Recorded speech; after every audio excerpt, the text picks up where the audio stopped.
So here we are then, around 4 months after arrival of Raheem Sterling on loan from London rival Chelsea. I think it's safe to say the signing hasn't exactly taken North London by storm. So let's have a little chat about Raheem Sterling, his time at Arsenal so far, and how and why it has ended up as it currently has, and his future at Arsenal. Before we get started, make sure to subscribe to the channel and leave a like on the video if you enjoy it. And I'll also try to be more consistent than I have been for the past 6 months.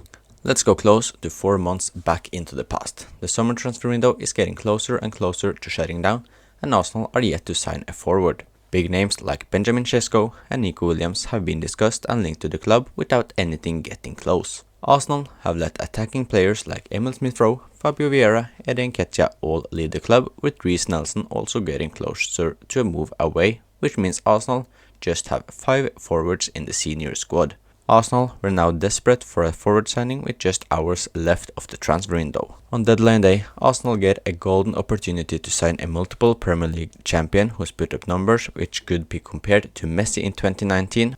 Raheem Sterling was available on loan after having been freezed out by Chelsea despite putting up solid numbers the seasons before. All Arsenal had to do was to pay around 50% of Sterling's salary, which resulted in around 120k per week. It seemed like it was a chance to sign a quality player who played for a struggling Chelsea side and get him back to his best.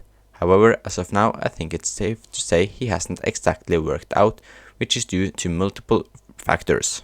When Raheem Sterling signed, I think we all knew he wouldn't go straight into the starting 11 and become a crucial part of our regular starting squad.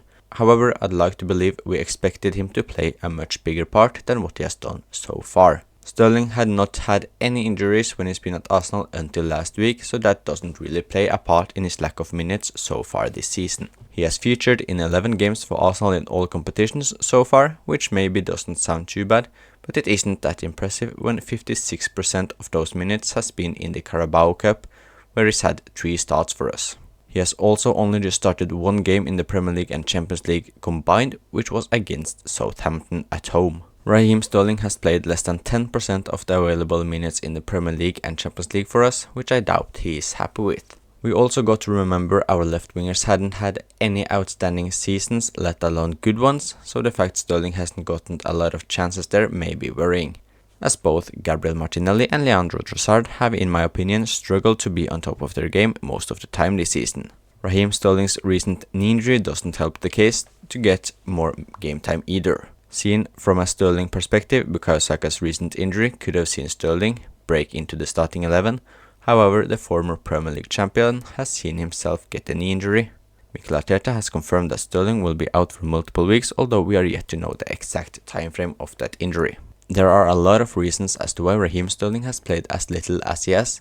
Some factors we know for a fact, and other reasons that are and have just been rumors made on social media, which we of course don't know are true or not.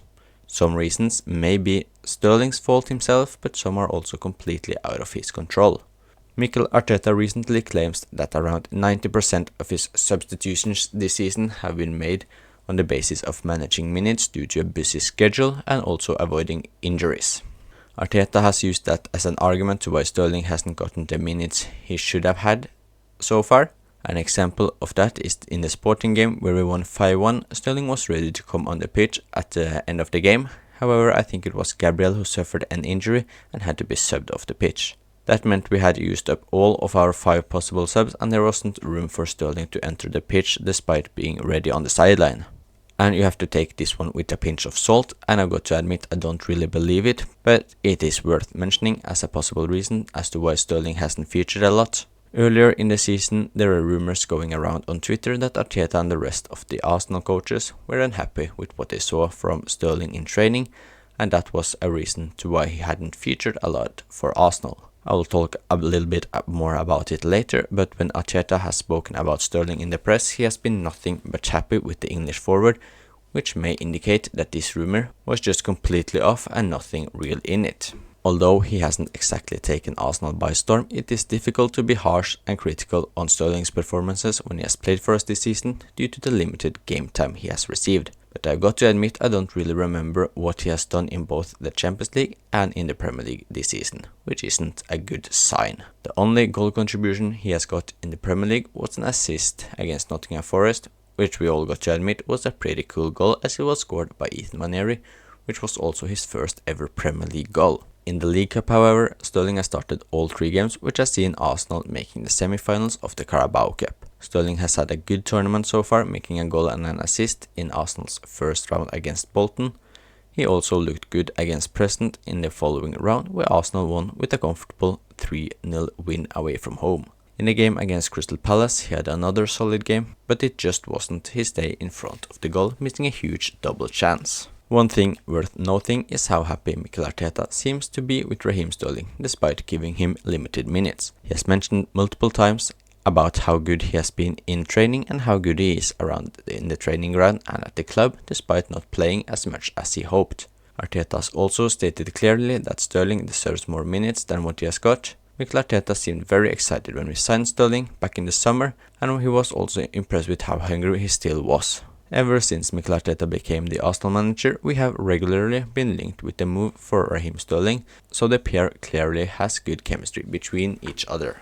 It hasn't all been negative with Sterling's move to North London. As I mentioned earlier, he has played a key part for the Arsenal team that has a good chance of winning the Carabao Cup trophy after having secured a spot in the semi-finals.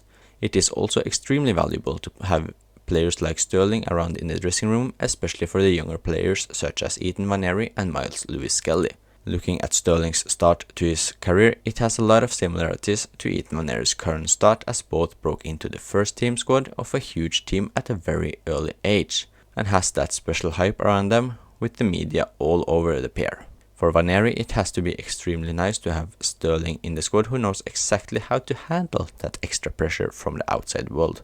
What's also special about this is that Sterling assisted Vaneri's first ever Arsenal goal, which was against Bolton, and also gave him an assist for his first ever Premier League goal, which was, as mentioned earlier, against Nottingham Forest. As we know, Raheem Sterling is currently unavailable due to a knee injury. How long he exactly is injured for is still unsure, although we know according to Mikel Arteta it will be for multiple weeks. The knee injury couldn't really come at the worst time, as Bukayo Saka torn his hamstring and will be out for up to 3 months according to reports. Sterling was most likely the backup if Saka got injured, and from Sterling's point of view it has to absolutely suck, as he had a perfect opportunity to show his class with regular game time. So what is next for Arsenal and Raheem Sterling? Will Arsenal try and terminate his contract, or will he stay until the summer? First of all, he has to get through his knee injury. Sterling is, according to different journalists, not interested in cutting his loan deal at Arsenal short, despite the irregular minutes he has gotten so far, and I also doubt Arsenal have an option to cut his loan short without agreeing it with Sterling himself, so this is probably not an option at all, which means he will most likely stay until the summer. There have been rumors ongoing that Arsenal are interested in signing a forward this January transfer window, but a Premier League club can only have 2 loanees at the same time, and Arsenal already have 2 in Sterling and Neto. So if a new loan deal was going to happen, one of the pair had to leave, and that could either be on a permanent deal or to cut their loan short. And is it a chance that Arsenal sign Raheem Sterling on a permanent deal in the summer? I'd say yes, but that chance is just very, very, very slim, so there isn't really any reasons to talk about that as of now. All in all, I think we all thought Sterling would feature more and have a bigger impact at the club. I'm also very confident that Sterling himself would have hoped for more, but if he can be available in the near future, he can still play a big part this season and show the footballing world what he really can do on the pitch. I think Sterling has just been unlucky not to feature more this season, and he is super unlucky to get his knee injury at this exact time. So let me know what you think will happen with Sterling in the future. Will he stay at Arsenal until the summer? Will he get his loan cut short in January, or will he sign a permanent deal and stay beyond the summer? Let me know. Leave a like to the video, subscribe if you want to see more, and thank you for watching.